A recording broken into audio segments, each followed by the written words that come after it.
رمضان کا مہینہ تو وہ مہینہ ہے جس میں قرآن نازل ہوا، قرآن اتارا گیا، ہدی للناس وبینات من الہدی والفرقان۔ یہ قرآن پوری انسانیت کے لیے ہدایت ہے اور اس میں ہدایت کے روشن دلائل ہیں، اور یہ حق اور باطل میں تمیز کرنے والی کتاب ہے۔ یہ بڑی مشہور آیت ہے، میں نے اکثر اوقات قرآن حکیم کی جب بھی اہمیت کے اوپر زور دینا ہوتا ہے تو میں اسی آیت کو کوٹ کرتا ہوں، شہر رمضان الذی انزل فیہ القرآن ھدی للناس وبینات من الھدی والفرقان۔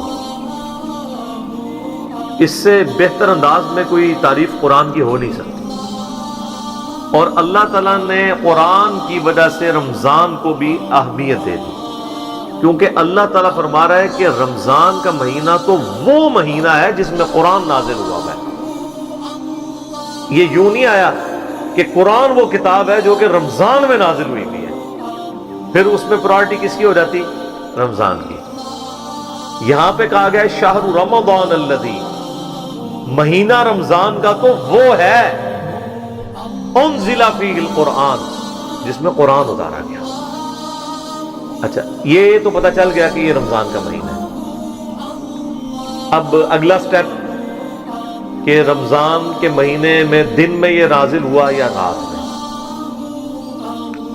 تو لیلۃ القدر پارہ نمبر 30 میں انا انزلناہ فی لیلۃ القدر، اور پھر سورہ الدخان کے اندر حامیم والکتاب المبین انا انزلناہ فی لیلۃ مبارکہ، ہم نے اس قرآن کو ایک بابرکت رات میں نازل کیا۔ اچھا، اس رات کی برکت بھی قرآن کی وجہ سے ہوئی ہے۔ صحیح مسلم میں حدیث ہے، نبی علیہ السلام پیر کا روزہ رکھا کرتے تھے۔ پوچھا کہ آپ کیوں رکھتے ہیں؟ فرمایا فیہ ولدت وفیہ انزل علی، اس دن میں پہلے یعنی اس دن میں پیدا ہوا اور اس دن مجھ پر پہلی وحی نازل ہوئی۔ اچھا، اب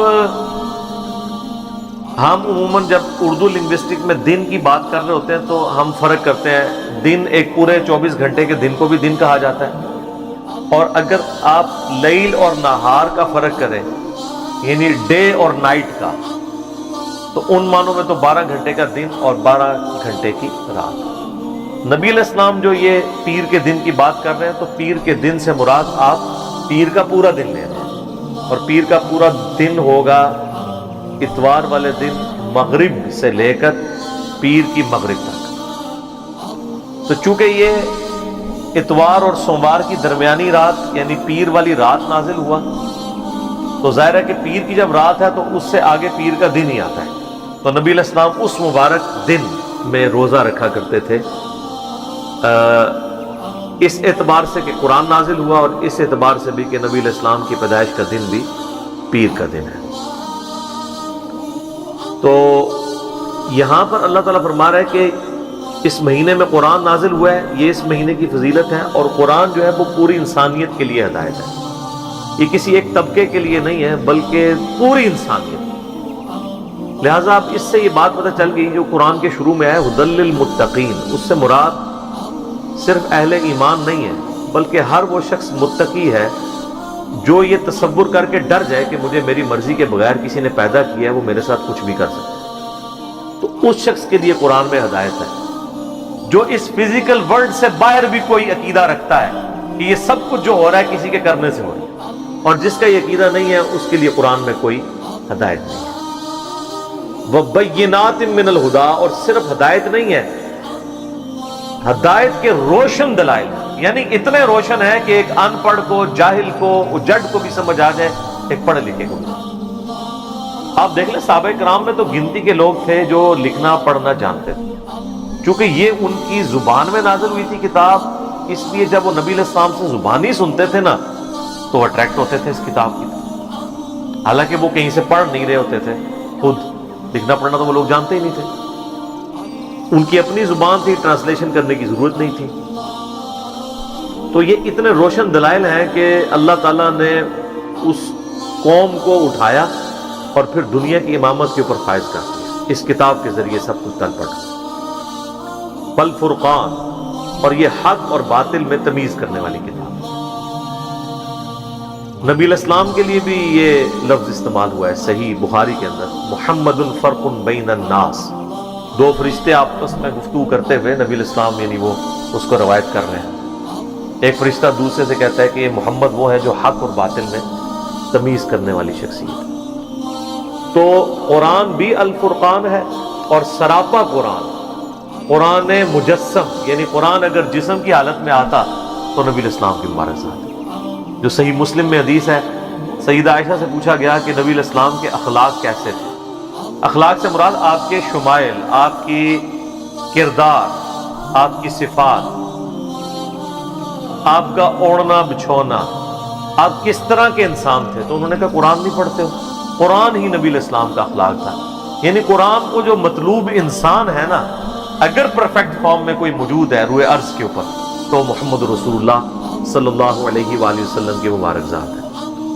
تو ہم اسی لیے آپ کو قرآن مجسم کہتے ہیں کہ قرآن اگر انسانی شکل میں آتا کوئی جسم اڈاپٹ کر کے تو نبی الاسلام اس کی پریکٹیکل مثال۔ اس پہ تو اب بہت کچھ بولا جا سکتا ہے، میں اسی کے اوپر اکتفا کرتا ہوں۔ فَمَنْ شَهِدَ مِنْكُمُ الشَّهْرَ، تو جو کوئی تم میں سے اس مہینے کو پائے، فَلْيَصُمْ، تو اسے چاہیے کہ وہ رمضان کے مہینے کے روزے رکھے۔ اچھا، اب یہ جو الفاظ ہیں نا، جو کوئی اس مہینے کو پائے، یعنی جس کی زندگی میں یہ مہینہ آ جائے، جب بھی یہ مہینہ آئے گا اس نے روزے رکھنے۔ اس سے بعض لوگوں نے یہ بھی رزلٹ نکالا کہ اگر کسی کی زندگی میں رمضان کا مہینہ نہ آئے تو اس پہ رمضان کے روزے فرض نہیں ہیں۔ تو اب کوئی ایسا بھی ہو سکتا ہے جس کی زندگی میں رمضان کا مہینہ نہ آئے، وہ کہتے ہیں جی جن جگہوں پر چاند کا حساب کتاب کرنا مشکل ہے، دن رات کی کوئی تفریق نہیں ہے، نارتھ پول کے اوپر ساؤتھ پول کے اوپر 6 مہینے کا دن 6 مہینے کی رات ہوتی ہے، تو وہاں پر تو رمضان آتا ہی نہیں ہے، تو لہٰذا وہاں پر اگر کوئی لوگ آباد ہوں تو ان کے اوپر رمضان کا مہینہ کے روزے فرض نہیں ہوں۔ ایک اعتبار سے تو یہ بات ٹھیک ہے، یہ یعنی باقاعدہ فقہ حنفی والوں نے بحثیں کی ہیں۔ فقہ حنفی سے مراد آج کل کے جو جدید علماء ہیں، پرانے لوگوں کو تو یہ پتہ ہی نہیں تھا کہ یہ کتبین بھی کوئی چیز ہے، نہ اس زمانے میں کوئی علم غیب ہوتا تھا،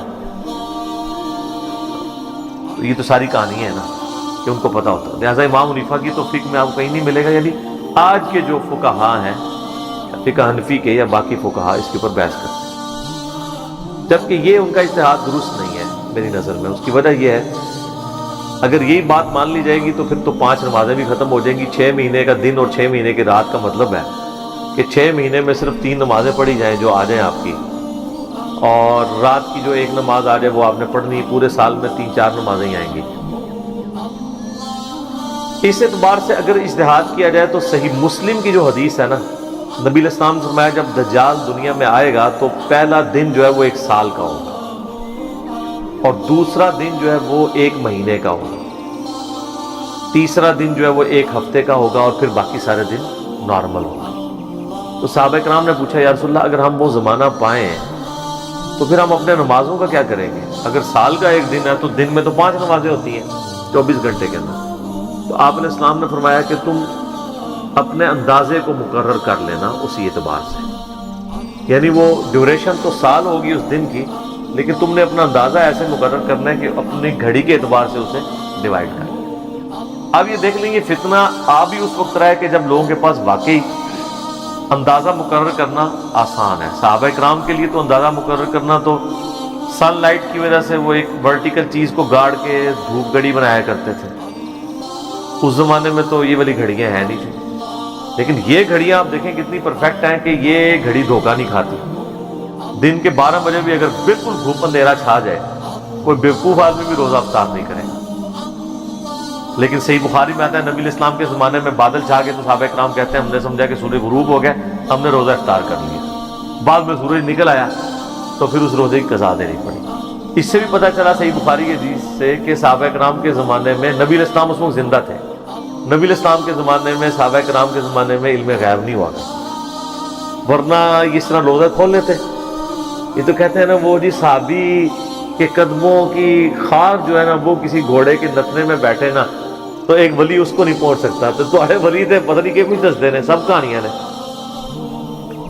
تو وہ روزے کی قضا بھی دینی پڑی صحابہ کرام کو. تو اب مجھے بتائیں اگر اس زمانے میں یہ والی گھڑی ہوتی تو جناب بادل تو دور کی بات ہے، سورج فزیکلی بھی غروب ہو جائے نا، اگر گھڑی کے اوپر ٹائم نہ ہو، لوگوں نے یقین کرنا کہ یہ ہو کیسے گیا جی ابھی تو ٹائم ہی نہیں ہوا. تو یہ جناب اس گھڑی کی برکت ہے. تو آج آپ دیکھ لیں کہ جو نارتھ پول اور ساؤتھ پول کے قریب علاقے ہیں جہاں پہ دنوں کی لینتھ کافی زیادہ ہے، ایک ایک مہینوں کے اوپر ایک ایک دن ہے، کیونکہ وہاں پہ سورج افق کے ساتھ ساتھ چلتا ہے. ہمارا تو یوں چلتا ہے نا مشرق سے مغرب یوں، کیونکہ وہ ٹپ کے اوپر ہے تو ان کے سورج یہاں سے ایسے چلتا ہے، یوں ایسے چلتا رہتا ہے پھر ہلکا سا یوں جا کے پھر وہ نکل آتا ہے. تو یہ چلنے میں 6 مہینے یوں لگتے ہیں اور غروب ہوتا ہے تو 6 مہینے یوں نیچے رہتا ہے، پھر 6 مہینے ایسے اس طریقے سے. تو وہاں پہ لوگ نارمل زندگی گزار رہے ہیں جناب. انہوں نے گھڑیاں بنائی ہوئی ہیں، لوڈ شیڈنگ وہاں پہ ہوتی نہیں ہے، اپنے دن رات اسی اعتبار سے ڈیوائڈ کیا. ایون آج بھی اگر جو ہے وہ سورج کی روشنی ماند پڑ جائے، باقی جو سائنٹیفک ایشوز آئیں گے وہ تو اپنی جگہ ہیں، یعنی پودوں کی خوراک کا مسئلہ وہ ساری چیزیں، لیکن ایٹ لیسٹ یہ ایشو نہیں آئے گا کہ کوئی شخص نماز کی ٹائمنگ کا اعتبار نہ کر سکے. ایون ہمارے پاکستان سے بھی کچھ فوجی حضرات انٹارکٹیکا گئے تھے، تو وہاں پر انہوں نے باقاعدہ نماز پڑھتے ہوئے ان کی اس وقت تصویریں بھی انہوں نے یعنی میڈیا کے اوپر ہائی لائٹ کی تھی کہ سورج دن کے وقت نکلا ہوا ہے اور وہ کہتے ہیں ہم عشاء کی نماز پڑھ رہے ہیں. تو انہوں نے اپنے ٹائم کو اس اعتبار سے ڈیوائڈ کیا. اس طرح کا ٹائمنگ آپ کر سکتے ہیں. تو اسی اعتبار سے وہاں پہ پھر چونکہ مہینوں کو بھی 12 مہینوں میں ڈیوائڈ کرنا ہوگا تو پھر اس اعتبار سے آپ رمضان کے مہینے کی بھی ڈویژن کر لیں گے. لیکن اس سے کوئی یہ پلی نہیں لے سکتا جس طرح ہمارے یورپین ملکوں میں جہاں پہ 22-23 گھنٹے کا آلموسٹ روزہ بعض جگہ پہ بن جاتا ہے. تو لوگ کہتے ہیں جی ہم بس سوریے کے حساب سے 16-17 گھنٹے کا روزہ رکھ لیں گے، تو یہ تو بہت لمبا لینتھ بنتی ہے، ہم روزہ رکھ نہیں سکتے. تو حالانکہ وہاں پہ گرمی تو نہیں ہے، ٹھنڈ ہے، بل پھر بھی بھوک برداشت کرنا تو ایشو ہوتا ہے. تو وہ اس طرح کا قیاس اس جگہ کے لیے نہیں کر سکتے. بہرحال وہاں 24 گھنٹے کا دن رات تو ہے نا، تو وہاں پہ ایک گھڑی والا معاملہ اپلائی نہیں ہوگا. تو جو کوئی بھی تم میں رمضان کا مہینہ پائے تو اسے چاہیے اس میں روزے رکھے. وَمَنْ كَانَ مَرِيضًا أَوْ عَلَىٰ سَفَرٍ، اور جو کوئی تم میں مریض ہو یا سفر پر ہو، فَعِدَّةٌ مِّنْ أَيَّامٍ أُخَرَ، تو وہ بعد کے دنوں میں روزوں کی گنتی کو پورا کر سکتا ہے. 2 ایکسیپشن تو آ گئی، ایک مریض کی اور ایک مسافر کی. یہ ہر صورت میں اس کو اجازت ہے کہ وہ اپنا روزہ مؤخر کر سکتا ہے، بعد میں رکھ لے جب اس کی صحت ہو یا سفر سے واپس آ جائے. اسی کی ایکسٹینشن ہے جو ابو داؤد ترمذی ابن ماجہ میں حدیث ہے کہ نبی علیہ السلام نے مریض کو، مسافر کو، دودھ پلانے والی عورت کو اور حاملہ عورت کو روزوں کو مؤخر کرنے کی اجازت دی ہے. مؤخر کرنے کی، چھوڑنے کی نہیں. البتہ اگر ایک کیٹاسٹرافک کنڈیشن بن جائے کہ ایک عورت پریگننٹ تھی، پھر بعد میں 2 سال بچے کو دودھ پلانا پڑا، اسی دوران دوبارہ پریگننٹ ہو گئی، اس طرح کرتے کرتے 8-9 سال 10 سال گزر گئے، تو اب لا یکلف اللہ نفسا الا وسعها، اللہ تعالیٰ کسی جان کو اس سے بڑھ کر اس پہ بوجھ نہیں ڈالتا. تو پھر ٹھیک ہے وہ فدیہ دے لے، اس کو روزوں کی قضا کرنے کی ضرورت نہیں رہے گی. سفر میں آپ روزہ چھوڑ سکتے ہیں. اگر آپ سفر میں روزہ رکھ لیں تو بخاری مسلم میں اس کی اجازت موجود ہے. نبی علیہ السلام نے اجازت دی ہے لیکن اس چیز کو پسند نہیں کرنا. لیکن آج کل کے جو سفر ہے نا، اگر یہ سفر ہو تو اس میں تو کوئی ایشو نہیں ہے، کیونکہ آج کل سفر ذرا آرام دہ ہے. اس زمانے کے سفر میں آپ نے روزہ رکھنے کی اجازت دے دی تھی، لیکن روزہ چھوڑنے کی رخصت بھی تھی اور پریفریبل تھا کہ روزہ چھوڑا جائے. آج اگر اجتہاد کریں تو پریفریبل یہی ہے کہ کوئی شخص روزہ رکھ لے، کیونکہ بعد میں روزوں کی قضا کرنا مشکل ہو جاتا ہے. اس کو سپورٹنگ وہ سنن نسائی میں حدیث ہے. اما عائشہ کہتی ہیں ایک سفر میں تھی تو نبی علیہ السلام نے نماز قصر پڑھی اور میں نے پوری پڑھ لی. نبی علیہ السلام نے روزہ چھوڑ دیا اور میں نے روزہ رکھ لیا. تو بعد میں کہیں میں نے حضور سے ذکر کیا تو آپ نے فرمایا صلی اللہ علیہ وآلہ وسلم کہ احسنت یا عائشہ، عائشہ تو نے اچھا کام کیا اور مجھ پہ بھی کوئی ملامت نہیں ہے. تو اس حدیث کے تحت موقف یہی ہے کہ اگر کوئی اس طرح کی ایفرٹ پٹ کر سکتا ہے کیونکہ جو رمضان کے اندر جو روحانیت ہے، جو رمضان کے اندر ثواب والا معاملہ ہے، جو برکات ہیں، وہ بعد میں تو اس طریقے سے حاصل نہیں ہو سکتی۔ یرید اللہ بکم اليسر، اللہ تعالیٰ تمہارے لیے چاہتا ہے آسانی، ولا یرید بکم العسر، اور اللہ تعالیٰ تمہارے لیے تنگی نہیں چاہتا۔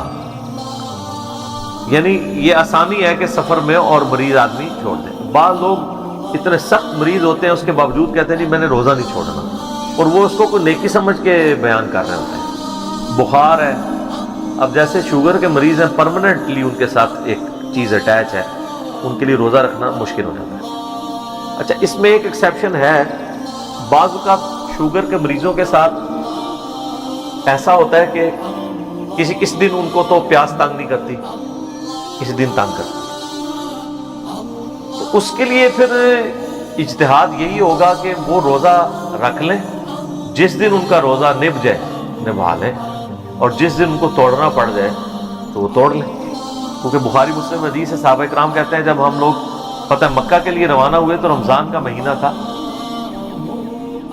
تو ہم نے روزہ سفر میں بھی رکھا ہوا تھا، لیکن عصر کے وقت بری حالت ہو گئی صحابہ کرام کی، تو نبی علیہ السلام نے اعلانیہ پانی کا پیالہ منگوا کے نا روزہ توڑا سب کے سامنے، اپنا روزہ سب سے پہلے۔ پھر آپ صلی اللہ علیہ وآلہ وسلم کا یہ عمل دیکھ کے صحابہ کرام نے بھی اپنے اپنے روزے توڑ دیے۔ تو بعض اصحاب کی خبر حضور تک پہنچی کہ انہوں نے روزہ نہیں توڑا، تو آپ نے فرمایا یہ لوگ نافرمان ہیں جنہوں نے روزہ نہیں توڑا، کیونکہ ظاہر جہاد کے لیے، قتال کے لیے جا رہے تھے، اگر یہیں پہ الٹے پڑے ہوتے آگے جا کے انہوں نے کیا لڑنا۔ تو اس سے یہ بات پتہ چلی کہ اگر کسی نے روزہ رکھا ہوا ہے اور اس دوران اس سے یہ اندازہ ہو جاتا ہے کہ میں روزہ اپنا نہیں چلا سکوں گا، تو وہ روزہ توڑ بھی سکتا ہے، اور اس کا توڑنے کا اس کے اوپر کوئی گناہ نہیں ہوگا، بلکہ ایک روزے کی قضا دینی ہوگی، کفارہ کوئی نہیں ہوگا۔ یہ فرق سمجھ لیں، قضا یہ ہوتی ہے کہ روزے کے بدلے ایک روزہ، نفلی پہ تو سب کا اجماع ہے کہ نفلی تو جان بوجھ کے توڑیں یا جس طرح بھی توڑیں، اس کے بدلے ایک روزہ ہے۔ فرض روزے کے بارے میں یہ اختلاف پایا جاتا ہے، کیونکہ بخاری مسلم میں حدیث ہے ایک صحابی نے اپنی بیوی کے ساتھ ازدواجی تعلق کر کے قائم کر کے اپنا روزہ توڑ دیا، نبی علیہ السلام کے پاس حاضر ہوا، آپ نے فرمایا کہ بھئی وہ جو کفارہ ہے وہی ادا کرو، 60 مسکینوں کو کھانا کھلاؤ، ایک غلام آزاد کرو، غلام نہیں آزاد کر سکتے، 60 مسکینوں کو کھانا کھلاؤ یا 60 روزے رکھو۔ اس نے کہا جی میں تو اس میں سے کچھ بھی نہیں کر سکتا، تو نبی علیہ السلام نے فرمایا تم بیٹھ جاؤ۔ اتنے میں ایک شخص آیا حضور علیہ السلام کو، اس نے ایک کھجور کا ٹوکرا گفٹ کیا، تو آپ نے فرمایا وہ روزہ توڑنے والا کدھر گیا؟ ان کہ یا رسول اللہ میں حاضر۔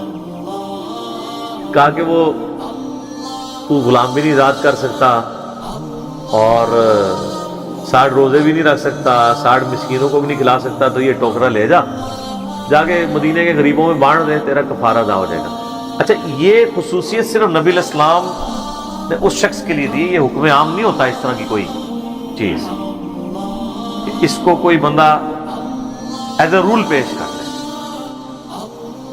یاد رکھیے گا کہ اسلام کے جو قوانین ہیں وہ محکم دلائل سے اخذ کیے جاتے ہیں، یہ نہیں ہوتا کہ آپ جو ہے کسی ایک شاذ سے واقعے کو پکڑ کے تو پوری ڈاکٹرن بدل دیں، جس طرح وہ آج ابو داؤد کی آپ حدیث 428 نمبر ڈسکس کر رہے تھے کہ صحابی نے کہا کہ مجھ سے نمازیں پڑھنا مشکل ہے، میری تو کام کی روٹین ایسی ہے، تو آپ علیہ السلام فرمایا کہ اسرین پڑھ لیا کرو تم، یعنی جو فجر کے وقت کی نماز ہے، یعنی سورج نکلنے سے پہلے کی نماز اور سورج غروب ہونے سے پہلے کی نماز، بس یہ 2 نمازیں تم پڑھ لیا کرو۔ اب اس کا یہ مطلب نہیں کوئی لے سکتا کہ باقی نمازیں معاف ہیں، اگر کسی نے لینا ہے تو پھر اسی ایک شخص کے لیے مراد لینا ہوگا، ورنہ بخاری مسلم میں تو واضح حدیث ہے کہ 5 وقت کی نماز تم پہ فرض کی گئی ہے، تو وہ ساری ختم تو نہیں ہو جائے گی۔ دوسرا یہ معنی ہوگا کہ ان دونوں کا تو خصوصیت سے اہتمام کرو، باقی کا اگر کہیں جماعت میں سستی ہو جاتی ہے، کہیں اول وقت میں نہیں پڑھ سکتے، چلو بالکل آخری وقت میں کوئی پڑھنا چاہتے ہو اپنی ٹیلر میڈ کر کے پڑھ لو، لیکن ان 2 کو پرائورٹی کے ساتھ پڑھو، یہ مطلب لیا جا سکتا ہے۔ تو وہ صحابی کہنے لگا یا رسول اللہ میں تو خود اتنا غریب ہوں، تو پھر آپ نے فرمایا کہ تم خود ہی کھجوریں کھا لو، تمہارے روزے کا کفارہ ادا ہو جائے گا۔ اور آپ علیہ السلام بھی اتنا مسکرائے کہ صحابہ اکرام کہتے ہیں کہ ہم نے آپ کی داڑھیں بھی ظاہر ہوتی ہوئی دیکھی اس بات کے اوپر، جب اس نے کہا نا کہ میں مسکین ہوں، اچھا، اس پہ امام بخاری نے باب باندھا ہے کہ اگر کوئی شخص یعنی اگر میاں بیوی آپس میں تعلق قائم کر کے روزہ توڑ لے تو پھر اس کا کفارہ کیا ہوگا. اس کو انہوں نے یعنی ایکسٹراپولیٹ نہیں کیا کہ جو کھانا کھا کے روزہ توڑ لے اس کے اوپر. خیر اجتہاداً اس پہ بھی لگ سکتا ہے جو جان بوجھ کے توڑتا ہے بغیر کسی مجبوری کے، بل اس معاملے میں اختلاف پایا جاتا ہے. کچھ تابعین کا موقف ہے کہ اس میں بھی یہ کفارہ ہوگا، کچھ کا یہ موقف ہے کہ نہیں اس کے بدلے ایک روزہ ہوگا. لیکن ایگریڈ اپون مسئلہ یہ والا ہے کہ جو کوئی اس ایکسٹریم پہ جا کے کوئی روزہ توڑتا ہے تو اسے پھر اچھا یہ اکثر لوگ پوچھ رہے ہوتے ہیں کہ جی وہ جو 60 روزے ہیں وہ صرف مرد کو رکھنے ہوں گے یا عورت کو بھی؟ دونوں کو رکھنے ہوں گے جناب 60. اور اگر مسکین کو کھانا کھلانا ہے تو دونوں کو 60 مساکین کا کھانا کھلانا ہوگا کیونکہ دونوں کا روزہ ٹوٹا ہے نا. اچھا اب اس کے اندر اگر کوئی شخص آج کے دور میں بہت غریب ہے تو ظاہر ہے پھر وہ جتنی اس کی ایک طاقت ہے اس کے مطابق صدقہ اور خیرات کر دے تو یہ ہوگا کفارہ. قضاء الگ چیز ہے، کفارہ الگ ہے. اگر کوئی بیماری کی وجہ سے، سفر کی تکان کی وجہ سے، کیٹاسٹرافک کنڈیشن کی وجہ سے روزہ توڑ دے تو اس پہ کوئی گناہ نہیں ہے، نہ کوئی کفارہ ہے، صرف قضاء ایک روزے کی. یہ اللہ تعالیٰ نے آسانی دی. وَلِتُكْمِلُوا الْعِدَّةَ تاکہ تم پوری کرو گنتی روزوں کی. وَلِتُكَبِّرُوا اللَّهَ عَلَى مَا هَدَاكُمْ اور پھر جب یہ گنتی پوری ہو جائے تو پھر اللہ کی تکبیر بلند کرو اس بات پر کہ اس نے تمہیں ہدایت دی. وَلَعَلَّكُمْ تَشْكُرُونَ تاکہ تم شکر گزاری کی روش بھی اختیار کرو. اچھا آپ دیکھیں بار بار گنتی پوری کرنے کے اوپر زور ہے. یہ اکثر لوگ آپ کو کہتے ہوئے سنائی دیں گے جی وہ اللہ تعالیٰ نے کو گن کے نہیں نمازاں لینیاں، گن کے تو نہیں، یہ کیا ہوا جی بندہ گن کے تسبیحات کرے. حالانکہ ان کو یہ نہیں پتا کہ ہر چیز گنتی میں ہے. اپنے یہ سارے معاملات جو ہے نا وہ گنتی کے ذریعے کر رہے ہوتے ہیں، چاہے وہ کاروبار کر رہے ہوں گن کے پیسے لیتے ہیں نا. یہ اتنے جنہیں بھی دے دو اس طرح تو نہیں ہوتا. کہتے اللہ نے حساب کتاب نہیں رکھنا. بھائی جب اللہ تعالیٰ کہہ رہے حساب کتاب رکھنا ہے، دیکھیں یہ جو تسبیحات فاطمہ ہے بخاری مسلم میں 33 دفعہ سبحان اللہ، 33 دفعہ الحمدللہ، 34 دفعہ اللہ اکبر، بغیر گنے تو نہیں آئے گا. نمازوں کی 5 کی گنتی پوری کرنی ہے آپ نے، روزوں کی بار بار آ گئے تاکہ گنتی پوری کرو، گنتی پوری کرو، اور جب چھوٹ جائیں تو بعد میں گنتی پوری کرو. بھئی کسی رول اور ریگولیشن کے تحت ہی معاملات چلتے ہیں. کتنی illogical بات ہے کہ حساب کتاب ہی نہ رکھا جائے. تو جتنی بھی چیزیں ہیں وہ ظاہر گنتی کے ساتھ تو ہیں. اور اس کو سپورٹنگ وہ بخاری مسلم کی حدیث ہے. اما عائشہ کہتی ہیں نبی علیہ السلام نے فرمایا اللہ تعالیٰ کو سب سے بڑھ کر محبوب عمل وہ ہے جو اگرچہ تھوڑی مقدار میں ہو لیکن ہمیشگی کے ساتھ کیا جائے بنسبت اس عمل کے جو تعداد میں زیادہ ہو لیکن ہمیشہ نہ ہو. ایک بندہ کہتا ہے جی آج میں نے 1000 دفعہ سورہ اخلاص پڑھی ہے، کل پڑھ رہا 10 دفعہ، پرسوں پڑھ رہا 100 دفعہ. اس کی بجائے روزانہ ہی اگر 3 دفعہ پڑھ لیں ٹھیک ہے. ہمیشگی رکھیں چاہے عمل تھوڑا ہو. اس لیے صبح شام کے اذکار، فرض کے بعد کے اذکار، اس میں ہم کہتے ہیں اس میں اگر آپ نے بالکل کوئی کریٹیکل اذکار کرنے ہیں تو آیت الکرسی کا وظیفہ اور تسبیح فاطمہ والا وظیفہ، آخری 3 سورتوں والا وظیفہ یہ کر لیں. چلے باقی اگر نہیں بھی ہوتا ایٹ لیسٹ اس کے اوپر استقامت تو رکھیں نا آپ اپنی. تھوڑے وظائف اسی طریقے سے صبح شام کے اذکار میں ہم نے اس کو مختصر کر کے یہ جادو ٹونا وبائی امراض قدرتی حادثات سے بچنے کے 5 سنت وظائف ہم نے الگ کیے ہیں کہ چلو کوئی اور نہیں کر سکتا یہ 5 وظائف ہی کر لے، کم از کم ہمیشگی تو اس کے اوپر آسانی کے ساتھ آ جائے. تو یہ اللہ تعالیٰ فرمایا کہ یہ گنتی اس لیے پوری کرنی ہے کہ جب یہ گنتی پوری ہو پھر تم نے اللہ کی تکبیر بلند کرنی ہے.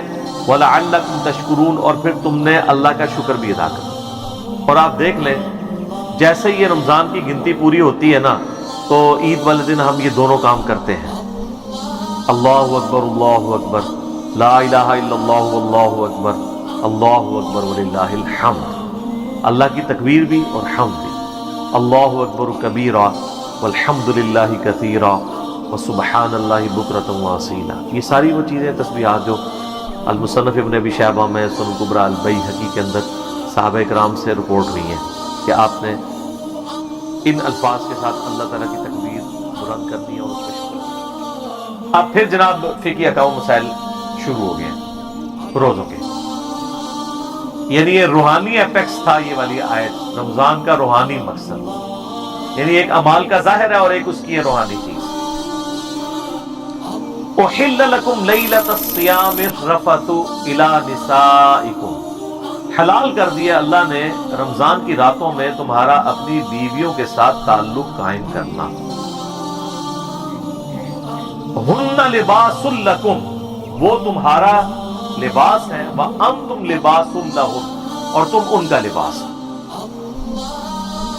علم اللہ انکم کنتم تختانون انفسکم، اللہ خوب جانتا ہے، اللہ نے یہ چیز جانی، آبزرو کی، یہاں جاننا آبزرو کرنے کے معنوں میں، جانتا تو وہ پہلے سے ہی ہے، اس نے یہ آبزرو کیا، کنتم تختانون انفسکم، کہ تم اپنی جانوں میں خیانت کرتے ہو، فتاب علیکم، تو اس نے تم پر توبہ فرمائی، تمہاری طرف رجوع لے کر آیا، اللہ بھی رجوع لے کے آتا ہے نا، بندہ بھی لے کے، تم پر نظر شفقت فرمائی، نظر کرم فرمائی، فتاب علیکم وعفا عنکم، اور تمہیں معاف کر دیا، فالآن، تو پس اب آؤ، باشروہن، ان کے ساتھ ازدواجی تعلق قائم کرو، وابتغوا ما کتب اللہ لکم، اور پھر جو اللہ نے تمہاری قسمت میں لکھا ہے وہ اللہ سے طلب کرو، یعنی اولاد، اس تعلق کا مقصد اولاد ہے۔ اس آیت کے کانٹیکسٹ میں صحیح بخاری میں موجود ہے کہ روزہ تو آپ کو پتہ دن کے وقت ہوتا ہے، لیکن صحابہ کرام اجتہاد کرتے تھے کہ وہ رمضان کے پورے مہینے میں وہ یہ سمجھتے تھے کہ ہمیں اب اپنی بیویوں سے الگ ہونا ہے، کیونکہ جب پیٹ کی قربانی دی جا رہی ہے، نیند کی قربانی دی جا رہی ہے، تو وہ سمجھتے تھے یہ بھی ایک قربانی ہے، روزے کی حالت میں تو آئی ہے، ظاہر ہے روزہ تو ٹوٹ جائے گا، لیکن رات کے وقت تو روزہ نہیں ہوتا، تو وہ یہ سمجھتے تھے کہ نہیں، رمضان چونکہ ہے ہی قربانی کا مہینہ ہے، تو پھر رات میں بھی ہمیں بیویوں کے قریب نہیں جانا چاہیے۔ جبکہ بعض صحابہ ایسے تھے وہ کہتے تھے کہ اب تو افطار ہو چکا ہے، تو اب لہٰذا اس کے اوپر وہ حکم تو نہیں ہوگا، دن کے وقت تو ظاہر ہے کہ روزہ ٹوٹ جائے گا، لیکن اب تو وہ حکم نہیں ہوگا، تو وہ اپنی بیویوں کے ساتھ تعلق بھی قائم کرتے تھے، لیکن اندر ان کو گلٹ بھی فیل ہوتا تھا، یہ جو ہے نا کنتم تختانون انفسکم، تم اندر ہی اندر خیانت سمجھ رہے ہوتے تھے کہ کہیں غلط ہی نہ کر رہے ہو، اور کر رہے اس لیے تھے کہ کوئی واضح حکم بھی نہیں ہے، تو اللہ نے فرمایا کہ واضح حکم بھی نہیں تھا، تم گلٹ بھی فیل کر رہے تھے، لو ہم نے تمہیں ویسے ہی اجازت دے دی ہے اس کی، ٹھیک ہے۔ تو اللہ تعالیٰ نے یہ بہت بڑی آسانی دی ہے اس امت کے لیے کہ روزے کی ڈیوریشن جو ہے وہ 24 گھنٹے کرنے کی بجائے کر دی دن کے وقت اور رات کے وقت، اس تعلق کی اجازت دے دی۔ اب ایک اور فقہی مسئلہ ڈسکس ہو رہا ہے ساتھ ہی، وَكُلُوا وَاشْرَبُوا، اور کھاؤ اور پیو، حَتَّى يَتَبَيَّنَ لَكُمُ الْخَيْطُ الْأَبْيَضُ مِنَ الْخَيْطِ الْأَسْوَدِ، یہاں تک کہ جو سفید ڈورا ہے وہ سیاہ ڈورے سے ممتاز ہو جائے، من الفجر، صبح کے وقت، یعنی یہ جو آپ کو پتا ہے نا جب پو پھوٹتی ہے نا صبح کے وقت، آپ اگر مشرق کی طرف دیکھیں نا تو عشاء کا وقت جب ختم ہوتا ہے نا تو صبح صادق شروع ہوتی ہے، آج کل آلموسٹ ہو رہی ہے وہ 3:50